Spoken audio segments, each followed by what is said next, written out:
Hello, everybody.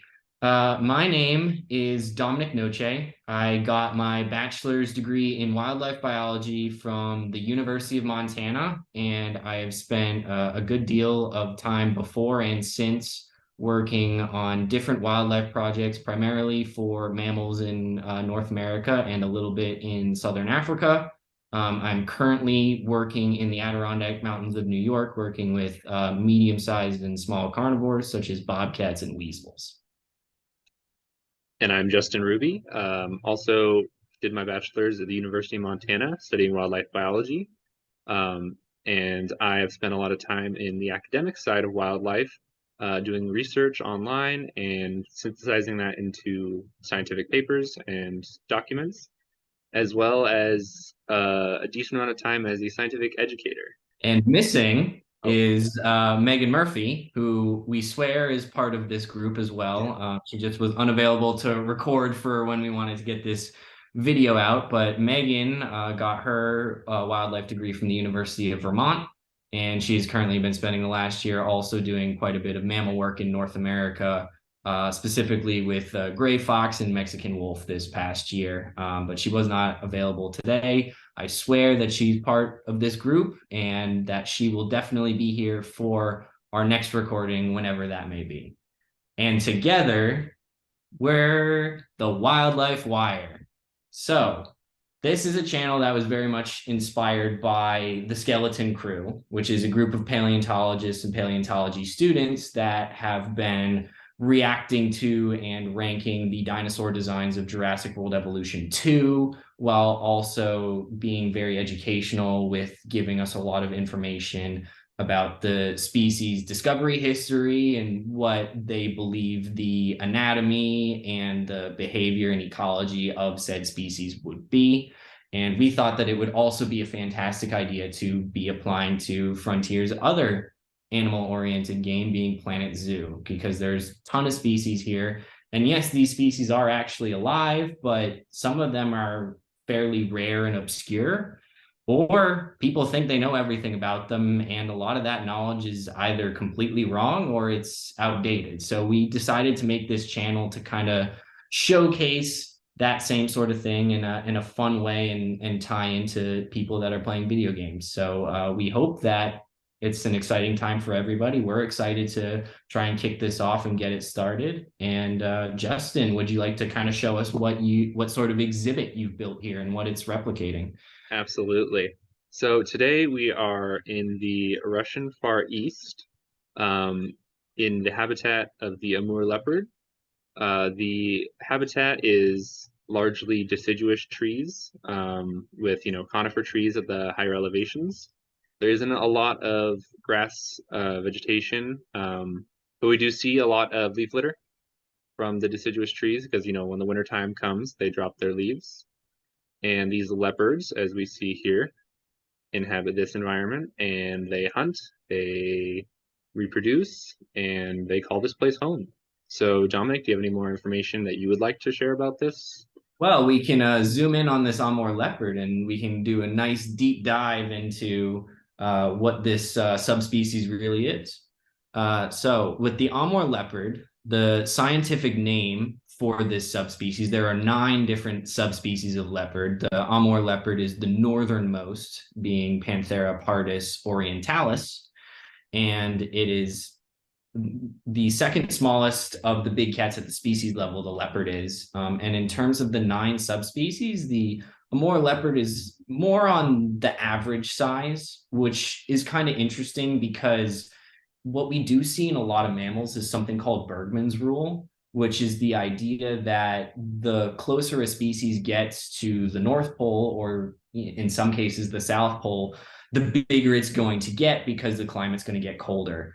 And with Amur leopards, they're fairly average sized. And what we see in leopards mostly is they get bigger in areas where most of the time they're not dealing with larger predators. We see the largest subspecies tend to be the Persian leopard, which can get very far north. That was the subspecies that historically used to be in Europe, and as well as the Sri Lankan leopard, which is of course living on an island and it is on an island where it is the only large mammalian carnivore on the land. So it gets rather big. However, the African leopard is also fairly big, and I don't think it takes much explaining to say that they live in an area with tons of large predators. So for Bergman's rule, the leopard really is a great example of how that rule isn't always true. And I find that really interesting about this particular species. And the cool thing that we're doing with this first video is that we are publishing this on May 3rd. It has been recorded beforehand, but it will be published on May 3rd, which is World Leopard Day. And there are a lot of animals that have world holidays, but with the leopard, their holiday hasn't really been that publicly celebrated or, kind of shared in social media. And so we're really hoping that this video can kind of help us push World Leopard Day to kind of have more recognition. And there's no better way to talk about it than with the most endangered leopard subspecies. The Amur leopard, back when Justin and I were a lot younger before we started college, was extremely rare, and we thought it was going to go extinct. There was maybe only 35, 40 individuals left in the wild, and thanks to some great work done in southwest Primorsky Krai region of Russia, as well as northeast China now, that population's gone up to around 120 individuals, which is great to see. And we're definitely not out of the woods yet, but there's definitely a lot of great work to go on here. So to get a little bit into the leopard's design here, I want to say that this looks pretty good. For the cat species that we do have in the game, this is probably one of my favorites in terms of its design. I think a lot of the other cats, they tend to look a bit goofy and charming, but this one's got a lot of like the sharpness that you would really expect from a predator.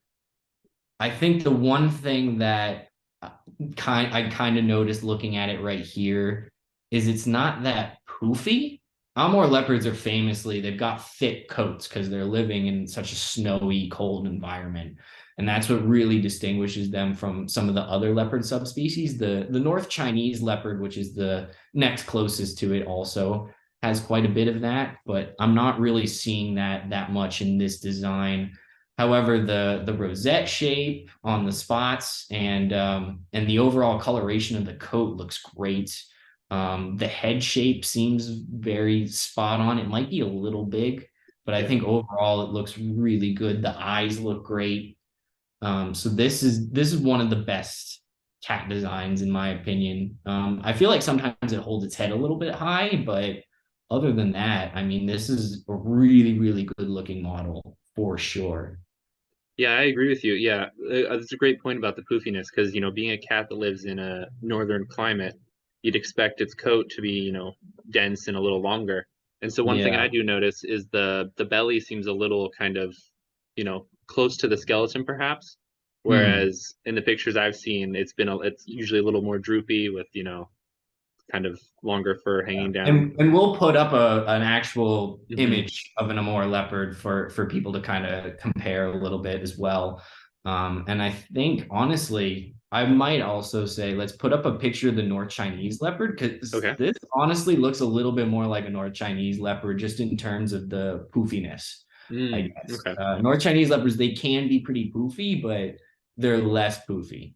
And that actually goes into a nice segue because there are some people that do consider the Amur leopard and the North Chinese leopard to be the same subspecies. However, I had the great pleasure of attending the first ever Global Leopard Conference last month, which was awesome because we had leopard scientists from all across the globe working on every single subspecies there. And at this conference, the North Chinese leopard was at least regarded as its own subspecies. And for that as well, these are definitely the two subspecies that are closest together. And from the history of these species, these two subspecies, the Amur leopard and North Chinese leopard used to actually have genetic crossover and were overlapping in range until about 300 years ago when there was some sort of developmental activity that was happening from the Ming Dynasty that made these two populations become isolated. But before that, they were completely together, which is really interesting.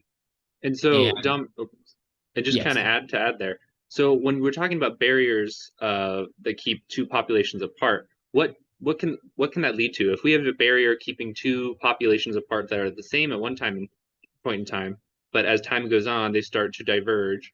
What's going to happen there?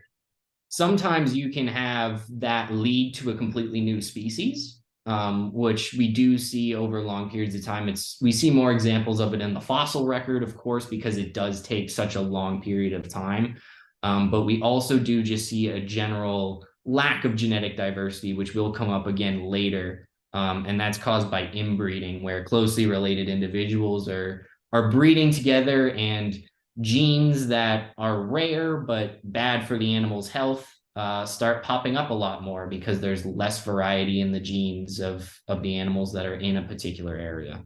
Absolutely. So with the Amur leopard, historically, it was found in much of the Russian Far East, as well as Northeast China and the entirety of the Korean Peninsula, which is why it also has the common names of the Manchurian leopard and the Korean leopard. However, nowadays, they are completely extinct from South Korea for sure. And we presume that they're extinct in North Korea. We can't really confirm that because it's North Korea for obvious reasons. So maybe there's a couple individuals still hanging on in parts of North Korea, but as far as we know, they're extinct there as well. And at one time, we did have 3 separate populations in parts of the Primorsky Krai, and that had since been reduced to one small population near the Chinese border.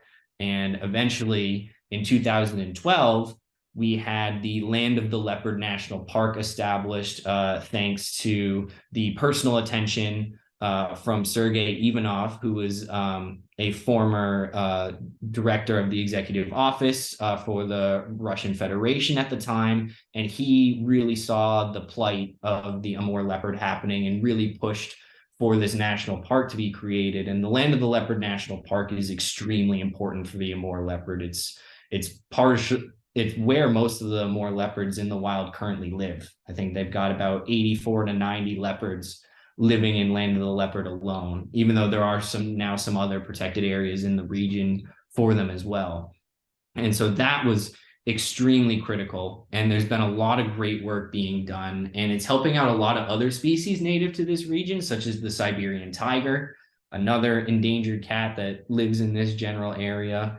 And some of the big threats that we've been seeing for the Amur leopard is habitat fragmentation is a huge one.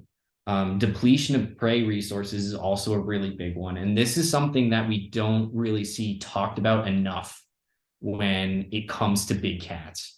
And with leopards in particular, this is a huge problem. We're having people going out and bushmeat poaching, and it's really depleting a lot of the wild ungulates that leopards need.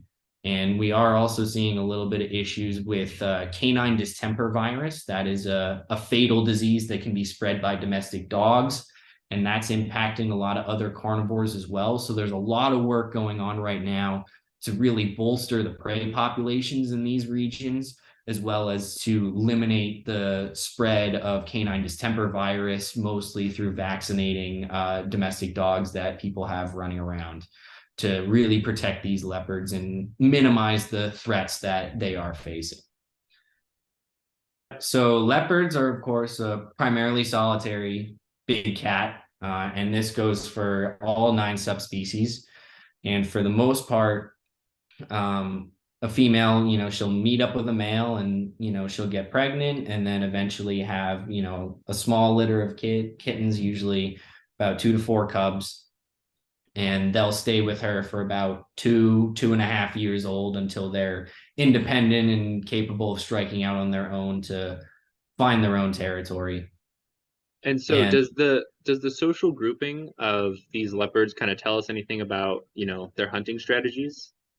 Leopards are ambush predators. So like most cats, they're going to be completely silent, hiding in the bushes, hiding in thick foliage, and that's how they're going to be striking their prey, mostly immobilizing it with their very dexterous paws. and then suffocating it with a bite to the throat or the head. The primary prey that Amur leopards are hunting, at least in most of the region that they're found in right now, are the major one is a sika deer, which is a medium-sized deer species that's quite common, as well as the smaller roe deer, the Siberian roe deer, and wild boar. Those are the three main prey species, not just for the Amur leopard, but also for the Siberian tiger. And with the Amur leopard, we definitely see more of a preference for deer. Wild boar can be very dangerous to tackle for something the size of a leopard, especially big boars. So leopards tend to, focus more on the deer, but that's going to depend on your territory. If you're a leopard living in a territory with lots of wild boar, you're going to be eating wild boar because that's what's available. And so that's something that people don't always consider when they talk about, oh, a predator can kill this, predator can kill that. There's a lot of variation and there's a lot of context into what's being killed, depending on where you're living and what's common there.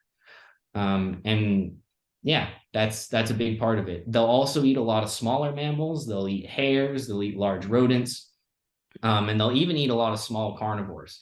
So with mammalian carnivores, we do see this very interesting trend of, depending on certain size limits, larger predators are going to be hunting smaller predators based on whether or not it's an opportunistic meal, or they might be going out of their way to attack some, smaller predators that are closer in size to eliminate competition. So for example, with Amur tigers, leopards will get selected by Amur tigers to eliminate competition. So they have to be very good at avoiding tigers.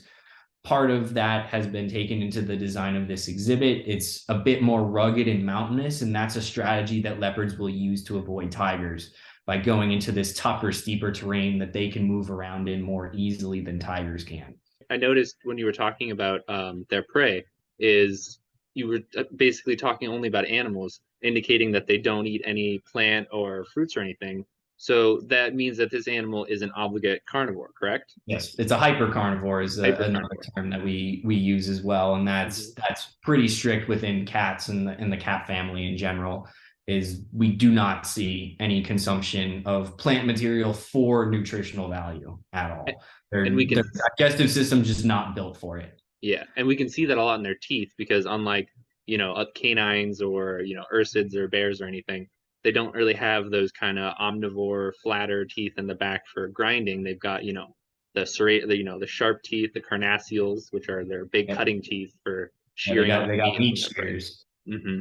So but they also do hunt some smaller carnivores. So in this region, you have red fox, you have raccoon dog, you have Eurasian lynx.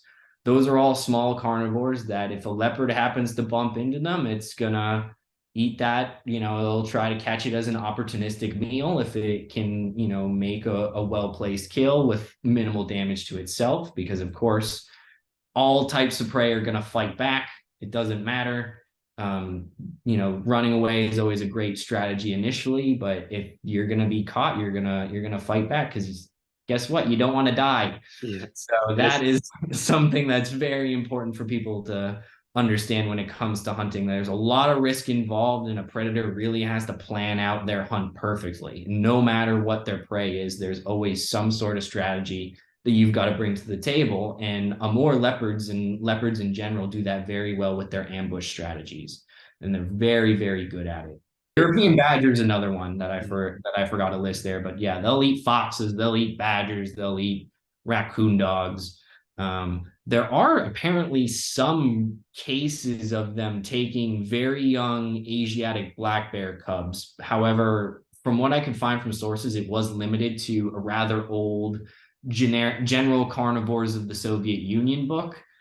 So I'd definitely be interested to see if I can find more on that, but I would take that with a little bit of grain of salt. It's definitely possible if a big leopard came across a pair of young cubs that were unattended by mom, could he do it? Yeah, absolutely. But I think that event in and of itself is probably extremely, extremely rare, and that opportunity is probably not happening a whole lot for these leopards. And not to mention risky. They don't want to mess with mom.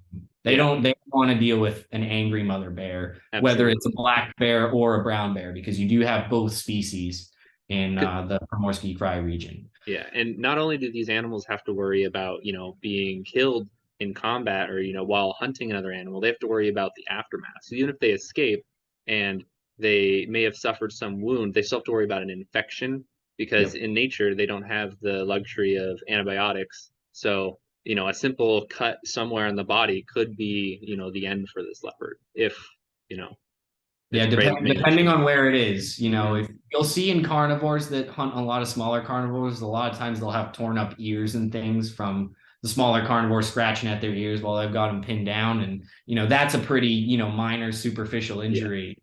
But if they get hit in the wrong spot, it could spell doom for them just later on, not in the moment for them. But that is very much something that predators have to worry about for sure. And another thing that we are seeing with Amur leopards is with the population increasing, going back to the genetics, we are seeing some small concerns with a lack of genetic diversity and signs of inbreeding, as we talked about earlier.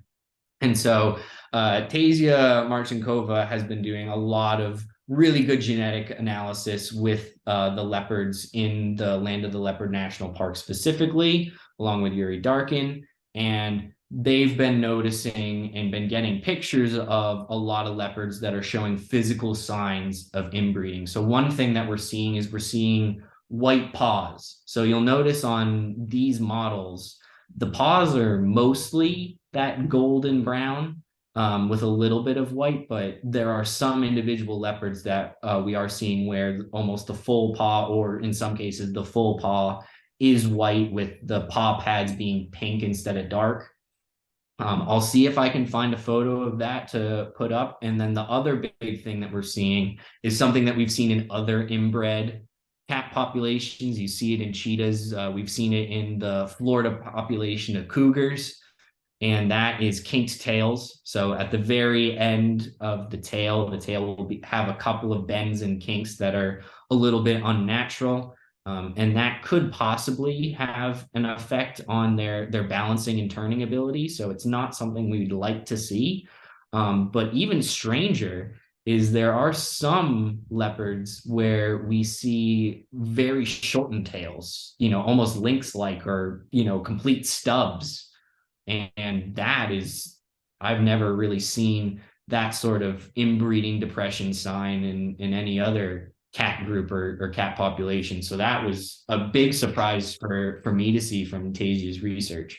Absolutely. And so with the tails, like, you mentioned that, they need them for balance, and that is for, a lot for climbing, but don't they also use them to help them, like when they're running down prey, to make turns a little bit?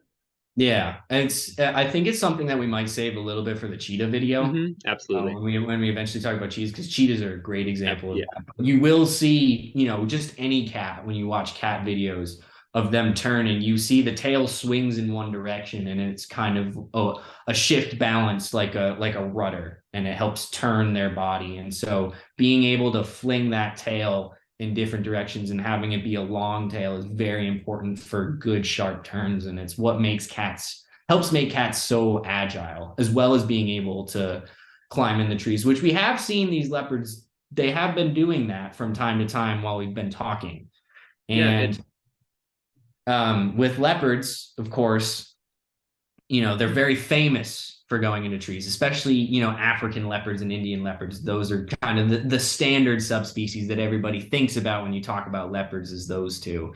And, there's always, the pictures of the leopard just sitting and resting in the tree, or hoisting the carcass up to protect it from hyenas in particular, is a very common behavior that we see. And while I wouldn't rule it out necessarily, it's not a behavior that we really have well documented in the Amur leopard population. And I think there's several possibilities as to why. I think one reason might be just the structure of the trees, that, maybe the branches aren't the best for that type of behavior. But I think probably the more likely one just has to do with the fact that not only do you have these critically endangered leopards and endangered tigers living in the Primorsky Krai region, but there are some species that are still missing from this area. So historically, I think moose are starting to come back in the region, as well as Manchurian elk, which same species as the elk that you have in North America, but a little bit smaller. So there's some prey species that are unique that are coming back to this area, I believe. But there are some other predators in this region that used to be around but aren't anymore. And one of those is the gray wolf. You don't have wolves in the Primorsky Krai anymore. You don't have dholes either. Those are two social canids that would have been taking large prey that are now extirpated from the region, which means locally extinct. As far as I can tell, wolverine's not in the area either. And what we see, especially with African leopards, is that hoisting your kill into a tree isn't actually an instinctive behavior. It's a learned behavior. And it comes from having a lot of pressure from spotted hyenas in a process that we call kleptoparasitism. Kleptoparasitism basically just means a stealing parasite, and it refers to predators that'll steal other predators' kills. And spotted hyenas and even the smaller striped hyena and brown hyena are very common kleptoparasites of leopards. And the tree climbing we see is a very good response to dealing with hyenas in particular. It can also be effective for the African wild dog, and we do see leopards seeking refuge in trees when faced with an unfair situation or an uneven situation with African wild dogs, that staying on the ground and fighting isn't really a smart option and might as well hide in the tree. And so what we could see is that if we do get wolves and dholes back, that maybe these leopards start learning that climbing for refuge is going to be a good option more often. And maybe they are doing it, but we're just not recording it because there's so few of them and it's such a rugged environment that's really hard to study them in. Because it would also be, a good way to get away from tigers. But, for the most part, we do see it being employed as a tactic to get away from canids and hyenas that can't climb at all. Yeah, because a lot of our data on this species comes from camera trap images, correct? Yeah. So when we were first doing, I say that a Wildlife Conservation Society, World Wildlife Fund, the Russian government, all of them been doing great work.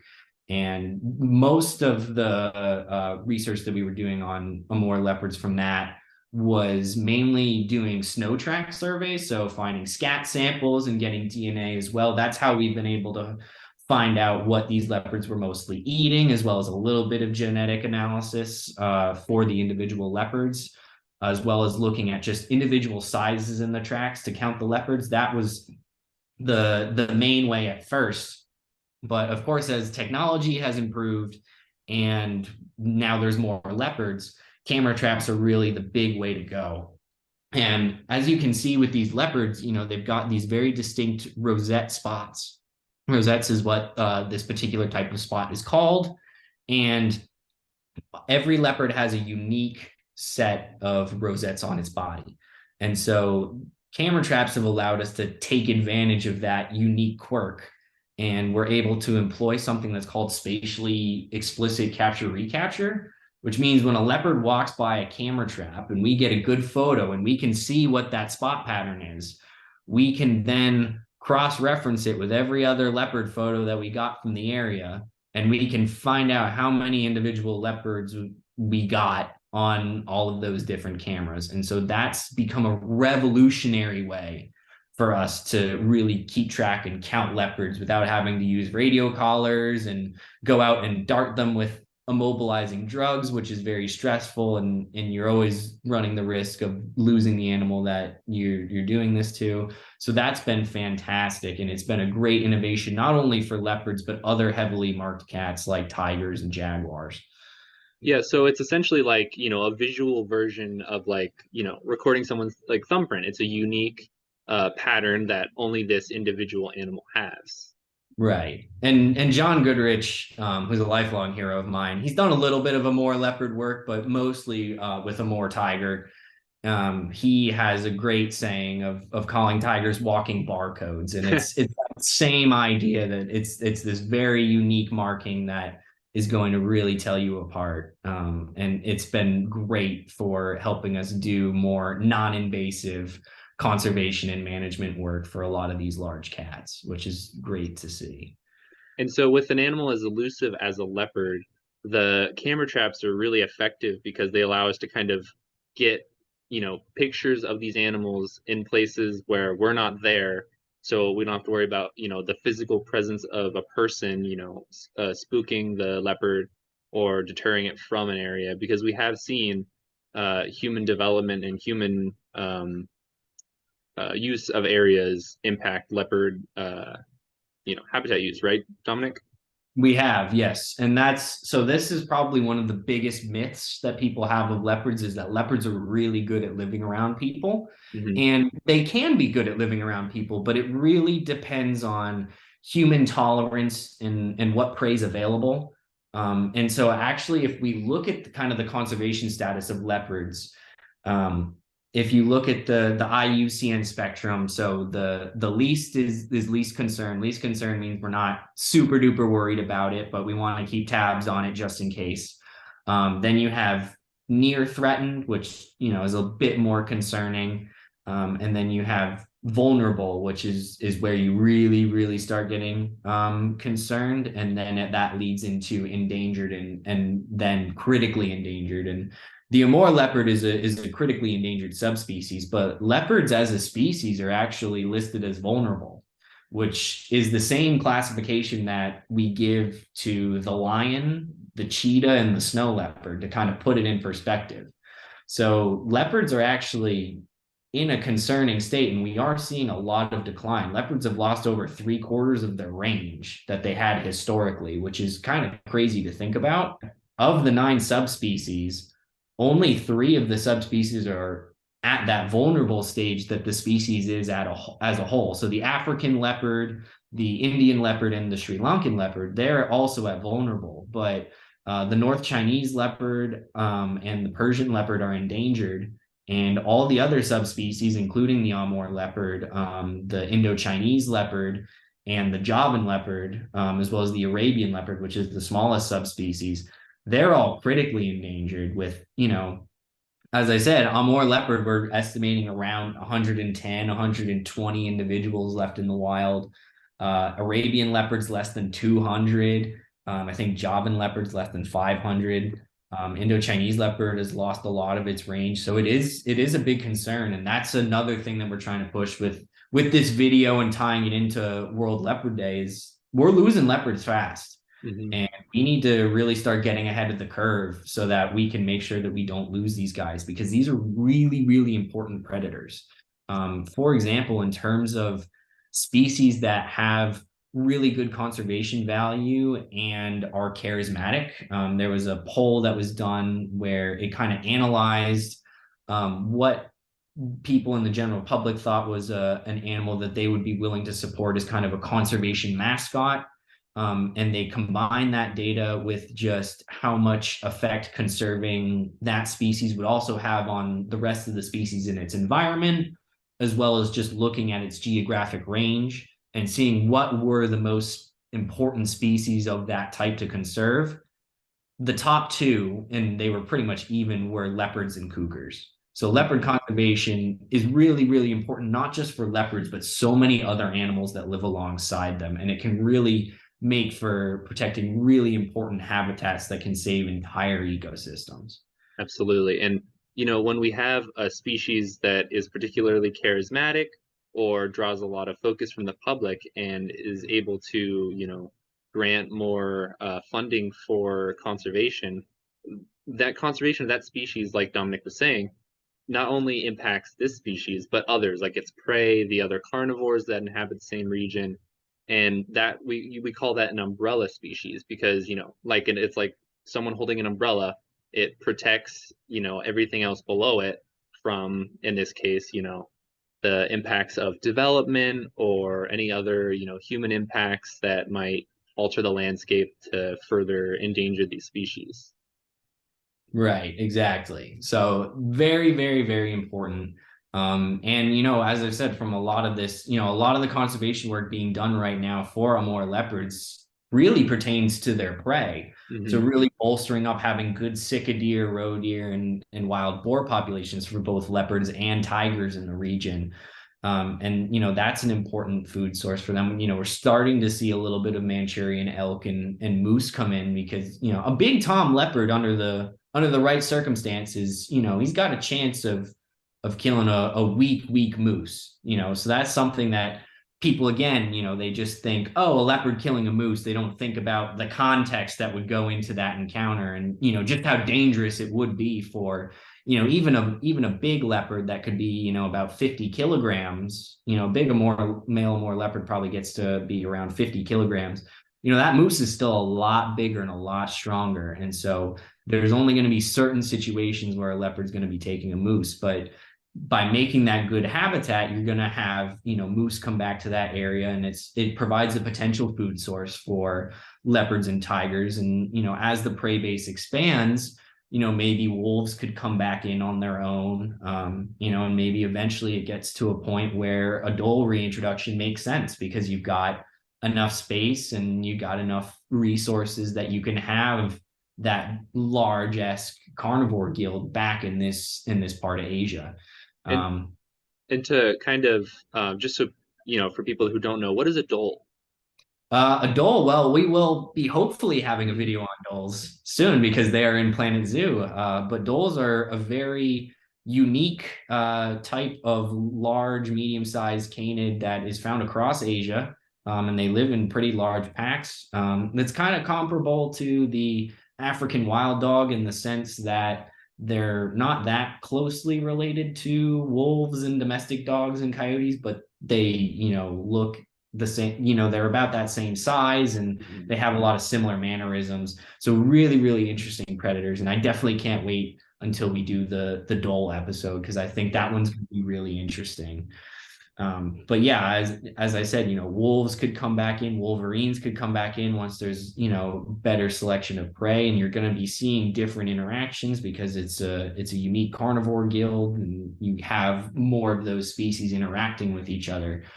So doing a lot of this core work on rebuilding that prey base and establishing good connectivity is important because another thing that we see a lot with these leopards is there's a good number of leopards that have territories that go both into Russia and China. And so a great thing that China has done is that they've made the Northeast Leopard and Tiger National Park on their side of the border. And that's the largest protected area for big cats in the entirety of Asia. Oh. But it was pretty poorly stocked with prey. There was a lot of bushmeat poaching there, so there's been a ton of work to really bolster that population of roe deer and sika deer, so that way leopards and tigers have more to eat and they can really expand their range back into northeast China. And that's what really helps conservation is when we have, a good, international grouping, with, multiple organizations that are assisting and researching these different species. So it's not just left on one single organization or governmental agency to do all this work alone. Right, exactly. And the way I kind of talk about it is animals don't understand political boundaries. Hmm.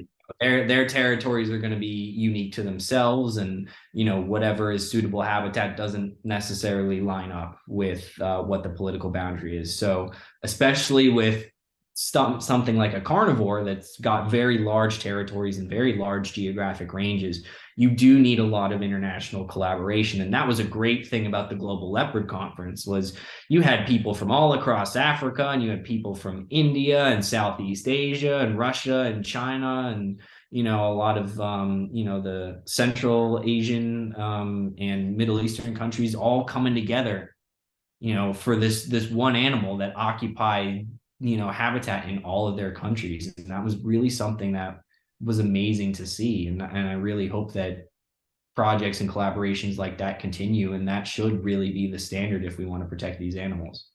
And so on the Planet Zoo side of things, why is it so important that we chose the Amur leopard? Like out of all the leopard species, there's one key reason for that, right? Yeah, I mean, as we've said before, this is the most endangered leopard Hmm. subspecies. So especially when you're tying it into the conservation pack, Yeah. I will say, I think it is a weird pick in the sense that we just didn't have a leopard in the Yeah, game exactly. before this. Hmm. I do think it's odd in that regard because you would expect the more typical African leopard or Indian leopard to make it in, to the base game. But once those two are in, I think Amur leopard then shoots up because it's living in such a unique habitat and it is very endangered. So I could have seen them going with they could have gone with Indo-Chinese leopard here, and that would have, ticked both boxes of having a leopard in a more stereotypical habitat, but also Hmm. being very endangered. Javan leopard was another choice there too. Even Arabian leopard. I mean, Arabian leopards are living in deserts, but it's still, I think, a more typical habitat that you'd think of a leopard living in than this mixed deciduous coniferous forest that they're living Exactly.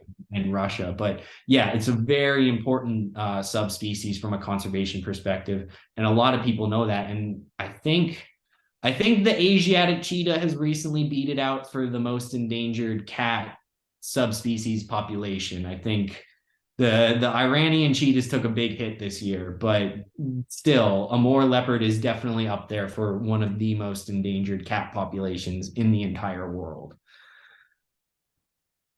Yeah, and exactly. And so when we're looking more at the Planet Zoo, like the animations the developers have put into this animal and behaviors and everything, we've seen this animal move pretty much the entire time that we've been watching it, which isn't quite normal, right?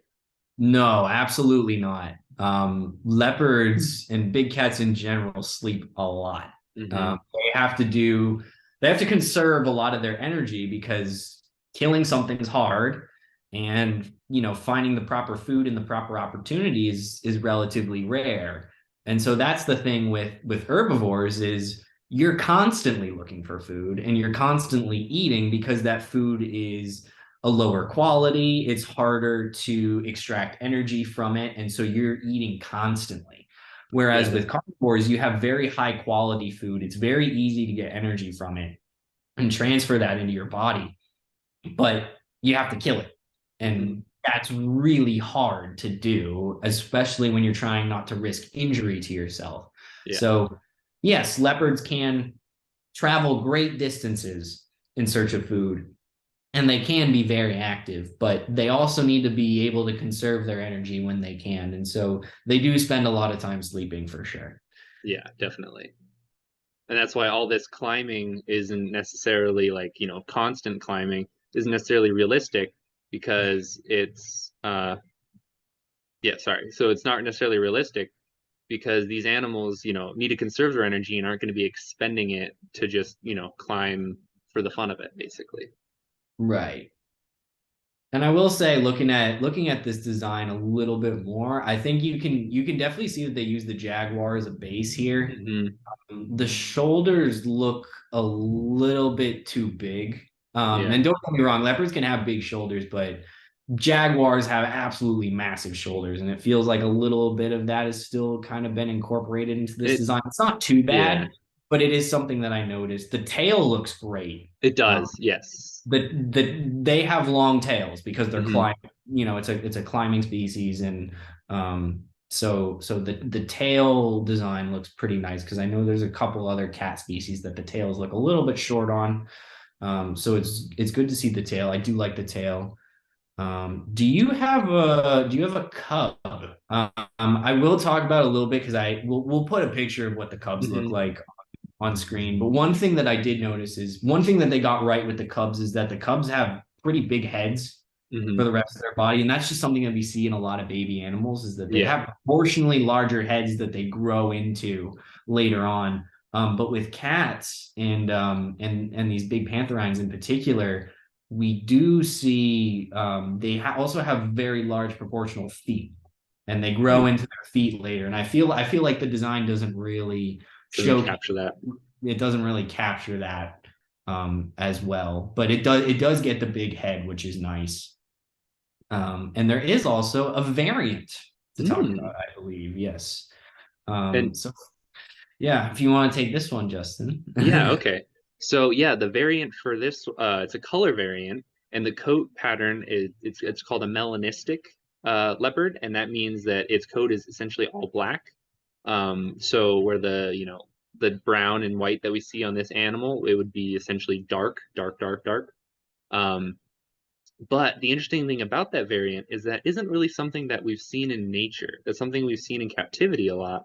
And that might indicate something about, selective pressures on that animal. So an animal that is melanistic and completely dark colored in an environment like a, mixed deciduous and coniferous forest might not fare well because this coat is perfect because with all the rosettes and the variations in the light and dark on the coat, it allows it to kind of blend in with the various vegetation types and the way that the light kind of shines through the trees onto the ground. But with an animal that's entirely one color, like a melanistic Amur leopard, that might actually hinder its ability to survive because other animals might be able to see it a lot easier, especially in the wintertime where the, forest floor is all white with the snow, an all black leopard might be an easy target for, say a tiger that's passing through, right? Exactly. And I think another thing to bring up is that, people might say, oh, well, this golden brown coat, it also sticks out pretty well against the green, Mm-hmm. and red foliage. But something that you have to consider is, as we said, these guys are mostly hunting deer and wild boar and, maybe some, other small mammal species like smaller carnivores. Those animals are colorblind, Mm-hmm. specifically red-green colorblind.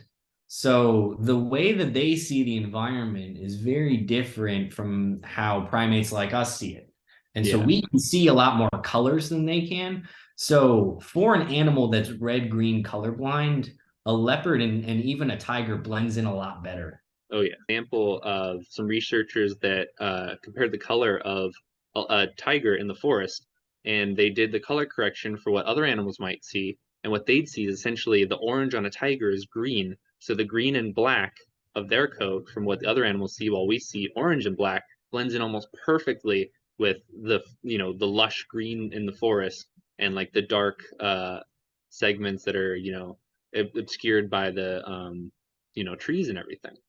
Yeah. And granted, leopards, they don't have as stark of a contrast as Hmm. tigers, and that's partially probably due to the fact that while it's not really something that Amur leopards really overlap with, there are other leopard subspecies that are hunting primates, and primates in general have really good color vision. So, for leopards that are mostly hunting monkeys and baboons and gorillas and things like that, yeah, you're gonna want to be better concealed than something like a tiger that's mostly hunting ungulates. Though tigers will still hunt birds, which have not only good color vision, they have better color vision than us and can see Yeah. more. So it's all really, really cool. But this is, yeah, it's a fantastic subspecies for sure. I'm glad that it's in the game. I wish we did have more Hmm. leopards, but I mean, the modding community has been great at kind of taking the Amur leopard and trying to make some of the other subspecies out of it, which, at least that's a nice consolation for getting more leopards in there because there's a lot that you can do with leopards. You can put them in a lot of different themed habitats because they just Yeah. have such a wide geographic range and put them in a lot of cool areas for sure. And so one of the other things I noticed is in this habitat, we've got multiple females and multiple males in a very small area, which isn't also very realistic. It's not realistic because, as we said, they're solitary Mhm. animals. They really only come together to breed and when a mom's raising her cubs. But what we do usually see is that just in big cats in general, the a male's territory will overlap with that of several females. So he's mating with multiple females, and his territory is bigger because he has that specific requirement. Whereas a female is only gonna have a territory large enough to feed herself and her cubs, and she's probably going to defend the extent of that territory more when she actually has cubs and needs that extra space. So that's something that we see in cats where they'll have like a core home range when they're by themselves, and then that particular switch happens where she's got cubs on the way, or a male's really looking for a mate, and they patrol more of their extended territory that may have some overlap Yeah. with other species. And that's just because leopards, yeah, they'll fight each other, but they don't want to fight each other all the Hmm. time. As we said, you're trying to minimize injury. Exactly. The less you fight, even when you're this well armed, is something like a big cat, the better. So you don't want to be fighting all the time. So you're always going to be taking different routes and changing up your behavior in ways that limit the amount of fighting that's being done. This is something that we call resource or niche partitioning. Hmm. And it's extremely common in every single animal because no animal wants to fight if they can avoid it. Exactly.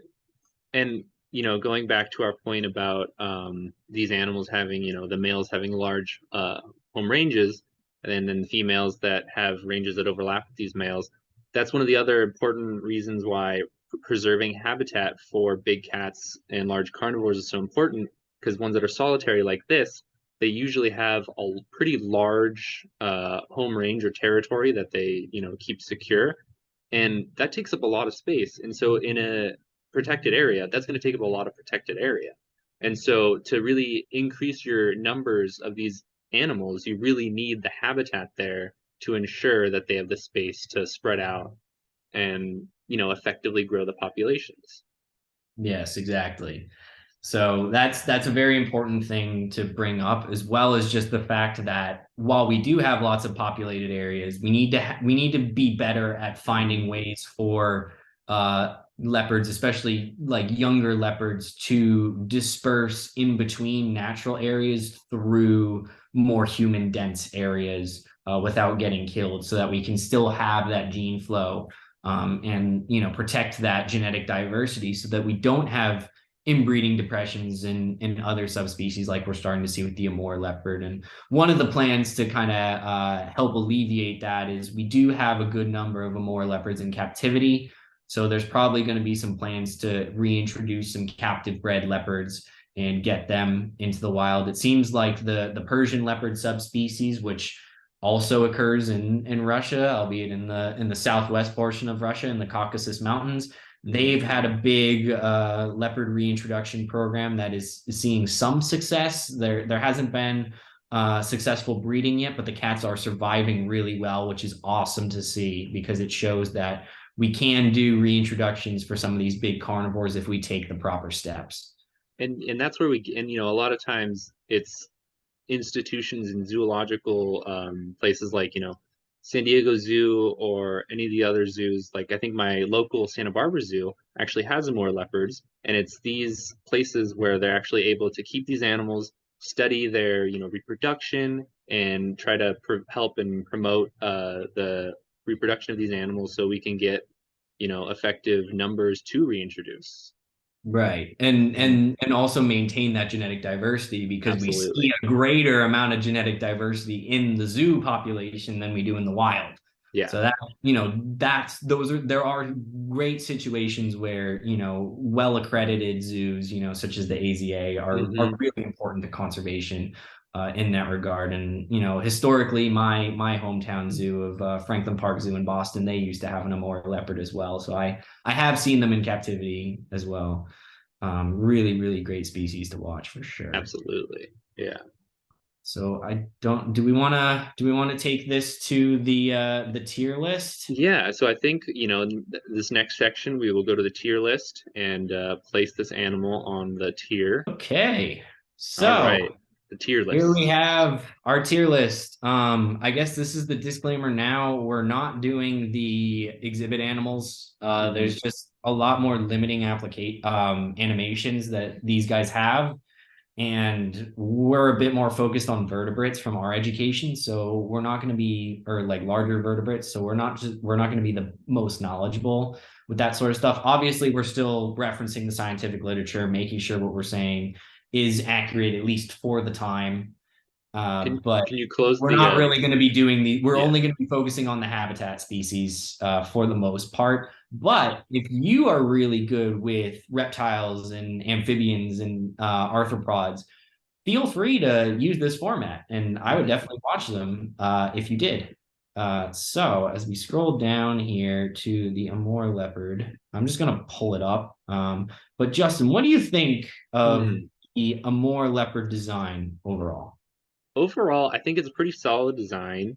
Let's see, if I had to place it, I think I'd probably place it in the B tier personally. Okay. I think it's really well, like, the rosettes are good, color is good. I think the body plan, the kind of the way the animal looks could be a little better. Maybe a slightly fluffier look, like he was talking about the shoulders, maybe the shoulders a little less muscular, like we see in the jaguar, or unlike the jaguar. So yeah, I think I'd probably place it in the B tier personally. Okay. I have a lot of those same qualms with it. But Hmm. overall, I think it's really, really good. And in terms of just the felids that we do have in the game, I think it's one of the best. Oh, true. Um, Yeah. so I am going to be ranking it in, my vote is going to be for A tier. Hmm. And I do also have Megan's ranking because she gave it to me to break any potential ties like we have right now. So she also said A tier, specifically kind of citing like the overall shape, particularly with the head shape. The head shape's very spot on for a leopard, as well as kind of the rosette. So those were some of the points that she brought in. So we will put it in A tier. We'll Absolutely. see how things kind of surround it later on. But now it's time to figure out what the next animal will Yep. be. Now all Yes, right. this is why this is just a habitat species, which is another reason. So there's 120 animals on here. It's going to take us a while to go through Hmm. all of these. So that's another reason why we're not doing the exhibit animals, because we want to prioritize what we can really talk about. We're also not doing modded animals for this reason as well. Maybe we'll consider it much later down the line, but we've got a lot to work with just from what's in the base game. So this is what we're going to be going with. So, Justin, are you ready I to am ready. Let's spin spin the the wheel. wheel?